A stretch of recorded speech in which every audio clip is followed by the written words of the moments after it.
ಅರಿಶಿಣದ ಕೊಂಬನ್ನು ಸುಟ್ಟು ಭಸ್ಮ ಮಾಡಿ ಈ ಭಸ್ಮಕ್ಕೆ ಉಪ್ಪು ಸೇರಿಸಿ ಹಲ್ಲುಜ್ಜೋದ್ರಿಂದ ಹಲ್ಲು ನೋವು ನಿವಾರಣೆಯಾಗಿ ದಂತಕ್ಷಯ ತಡೆಯುತ್ತದೆ.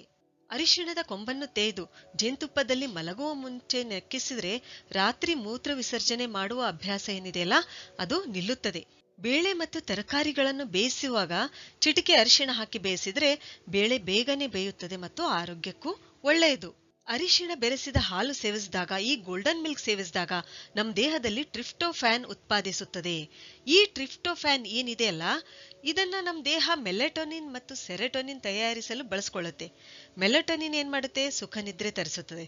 ಅದೇ ರೀತಿ ಸೆರೆಟೋನಿನ್ ನಮ್ಮ ಪಾಚನ ಶಕ್ತಿ ಹೆಚ್ಚಿಸುತ್ತೆ, ನಿದ್ರಾ ಸಮಸ್ಯೆ ಸರಿಪಡಿಸುತ್ತೆ, ನಮ್ಮ ಮೂಡು ಕೂಡ ಚೆನ್ನಾಗಿಡುತ್ತೆ, ನಾವು ಖಿನ್ನತೆಗೆ ಒಳಗಾಗೋದಿಲ್ಲ. ಹೀಗೆ ಈ ಹಾಲು ಪ್ರತಿದಿನ ಸೇವಿಸೋದ್ರಿಂದ ನಮಗೆ ಮೂಳೆ ಸಂಬಂಧಿ ರೋಗಗಳು ಕೂಡ ಬರೋದಿಲ್ಲ, ಕ್ಯಾನ್ಸರ್ ಜೀವಕೋಶಗಳನ್ನು ಕೂಡ ಬೆಳೆಯಲು ಬಿಡೋದಿಲ್ಲ.